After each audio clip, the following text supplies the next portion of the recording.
या मोहम्मद पैगंबराचं जीवनचरित्र जर तुम्ही पाहिलं, या मोहम्मद पैगंबराने वयाच्या 50व्या वर्षी एका 6 वर्षाच्या मुलीशी लग्न केलेलं आहे। आइए मैं आपका इस्तकबाल करता हूं अपने YouTube चैनल पर, और अगर आपने मेरे YouTube चैनल को नहीं सब्सक्राइब किया तो पहले आप मेरे YouTube चैनल को सब्सक्राइब कर लीजिएगा।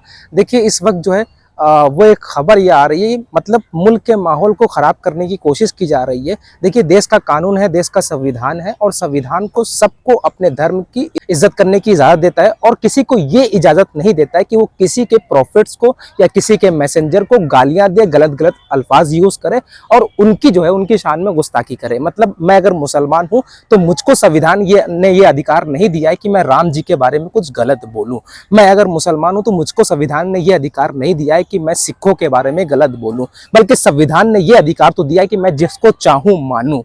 लेकिन इस वक्त जो है आपने देखा होगा कि किस तरीके से रसूलुल्लाह सल्लल्लाहु अलैहि वसल्लम की शान में गुस्ताखी की जा रही है। गिरिराज महाराज बताया जा रहा है, वो महाराष्ट्र का है। महाराष्ट्र पुलिस ने जब FIR फिलहाल अभी दर्ज कर ली है, लेकिन इम्तियाज जलील साहब जो कि MIM के महाराष्ट्र के अध्यक्ष भी हैं और दिल्ली के प्रेसिडेंट भी हैं, इम्तियाज जलील साहब ने क्या कुछ कहा है, क्या कुछ बताया, वो मैं आपको दिखाऊंगा। और इससे पहले ये भी मैं आपको बता दूं कि कहीं ना कहीं ये साजिशें हैं, और एक तस्वीर और दिखाऊंगा, क्योंकि असल में ये बाबा नहीं है, असल में ये कोई कथावाचक नहीं है, कोई धर्मगुरु नहीं है। ये सिर्फ और सिर्फ चुनाव के लिए, चुनाव को मद्देनजर रखते हुए, या यूं कह लीजिए RSS ने BJP को जीत का एक सिंबल दिया है कि अगर आपको जीतना है तो प्रॉफिट मोहम्मद सल्लल्लाहु अलैहि वसल्लम की शान में गुस्ताखियां करवाने शुरू कर दो, क्योंकि मुसलमान फिर एक तरफा आ जाएगा। क्योंकि मुसलमान को अगर इकट्ठा करके एक जगह पर लाना है तो वो फिर प्रॉफिट मोहम्मद सल्लल्लाहु अलैहि वसल्लम है। मतलब मोहम्मद सल्लल्लाहु अलैहि वसल्लम की शान में अगर कोई गुस्ताखी कर देगा तो ये कोई मेरा जाती मामला नहीं होगा, फिर ये शिया सुन्नी देवबंदी बरेलवी का मामला नहीं होगा, फिर ये हिंदुस्तान पाकिस्तान बांग्लादेश का मामला नहीं होगा। ये पूरे वर्ल्ड में, पूरी दुनिया में मुसलमान जो मोहम्मद सल्लल्लाहु अलैहि वसल्लम को मानते हैं उनका ये मामला होगा, तो चौराहों पर आ जाएंगे। इसलिए शायद RSS ने ये चाल चली है। मैं वो वीडियो दिखाता हूं जो इम्तियाज जलील साहब ने कहा है, वो वीडियो देखिएगा और शेयर कीजिएगा वीडियो को। देखिए, एक वीडियो जो कल से वायरल हो रहा है किसी एक महाराज के बारे में है। सबसे पहले तो ये बता दूं, ना तो वो कोई महंत है, ना कोई गुरुजी है, ना कोई स्वामी है, ना कोई महाराज है। सिर्फ एक भगवा चोला पहने हुए एक बदमाश इंसान है जो किसी के इशारों के ऊपर अब नाच रहा है। यकीनन उसका स्टेटमेंट अगर आप देखेंगे तो ऐसा लगता है कि पूरी तरीके से एक स्क्रिप्ट तैयार की गई और उसे ये बताया गया है कि अगर मुसलमानों को सड़क के ऊपर लेकर आना है, सिर्फ उस ज़िले के नहीं, उस स्टेट के नहीं, पूरे हिंदुस्तान के ही नहीं, बल्कि दुनिया के अगर मुसलमान अगर किसी बात से अगर गुस्से में आते हैं, नाराज़ होते हैं, तो वह अपने नबी की शान के अंदर गुस्ताखी ख़तई बर्दाश्त नहीं करते हैं।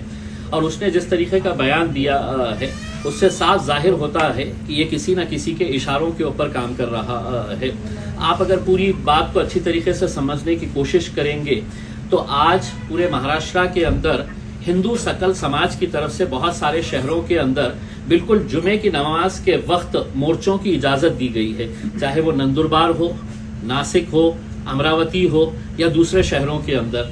अब नासिक के अंदर खबरें आ रही है कि वहाँ पर गड़बड़ हो गई है, यानी कि इससे साफ जाहिर हो रहा है कि एक साजिश के तहत इस मवाली का इस्तेमाल किया गया है कि तुम इस तरह का स्टेटमेंट दो और हम जो हासिल करना चाहते हैं वो इसके ज़रिए हासिल कर सकेंगे हम करके। उसमें यकीनन बहुत ज़्यादा गुस्सा है, क्योंकि हम किसी भी तरह से नबी की शान के अंदर हम गुस्ताखी बर्दाश्त नहीं कर सकते हैं।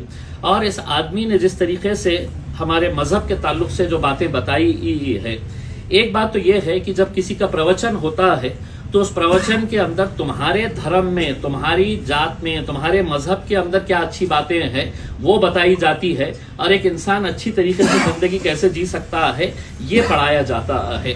हमारे पास भी अल्हम्दुलिल्लाह मुसलमानों के अंदर बड़े बड़े इज्तिमा होता है, लेकिन कभी आज तक किसी एक मौलवी का ऐसा बयान बता दीजिएगा, एक मौलाना का ऐसा बयान बता दीजिएगा जो इस तरह के दूसरे मजहब के अंदर क्या है वो वहां पर बताते हैं। बल्कि हमको तो यही बताया जाता है कि दुनिया के अंदर कैसे जिया जाए एक करके, एक अच्छा इंसान बन के। जब ये बात समझ में आ रही है तो हमारी सरकार से, हमारी पुलिस से, हमारी प्रशासन से यही अनुरोध है कि ऐसे तत्वों के ऊपर काबू कर लेना चाहिए, वरना इसके रिपरकशन जो है वो बहुत खराब हो सकते हैं।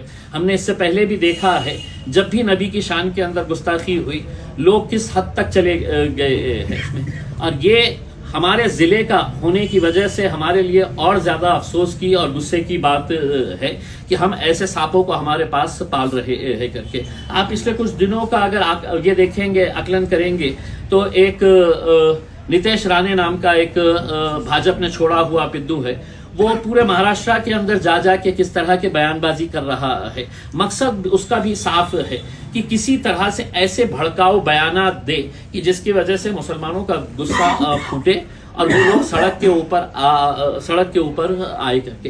तो ये एक, मैं समझता हूं कि एक राजनीतिक षड्यंत्र का हिस्सा है और हमें बड़ी समझदारी के साथ काम लेना है। ये वीडियो जैसे ही आया, हमने इमीडिएट हमारे पूरे महाराष्ट्र के यूनिट्स को हमने आदेश दिया कि आज हर शहर में, हर जिले के अंदर इसके ऊपर एफआईआर रजिस्टर होना चाहिए। हर तालुके के अंदर है तो निवेदन दीजिएगा, एफआईआर रजिस्टर करवाइएगा। मैंने सुबह उठते ही यहाँ के पुलिस कमिश्नर से बात की। पहले 2:30 बजे का उन्होंने टाइम दिया कि 2:30 बजे के टाइम के ऊपर हमने कहा कि हम कुछ मौलानाओं के साथ आपसे मिलने के लिए आना चाहते हैं करके तय हो गया। लेकिन बाद में मुझे उनके पास से खबर आई कि 2:30 बजे डीजी मैडम ने है तो एक वीसी रखे है, वीडियो कॉन्फ्रेंसिंग रखे है, तो वो बहुत अहम है उनको अटेंड करने के लिए। तो वो जैसे ही उनकी वीसी खत्म होगी वो हमें टाइम देंगे कि आप आ जाइएगा करके।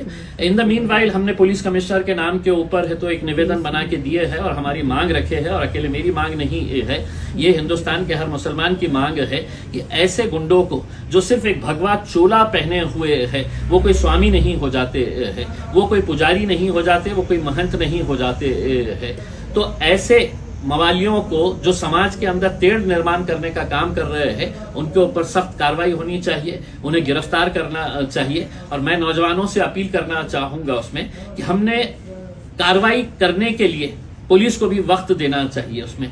और अगर हमें ऐसा लगता है कि ऐसी कार्रवाई नहीं हो रही है तो यकीनन हम नबी के गुस्ताखियों के खिलाफ हम कोई भी समझौता नहीं करने के लिए तैयार है। उनके ऊपर कार्रवाई होना मतलब होना है।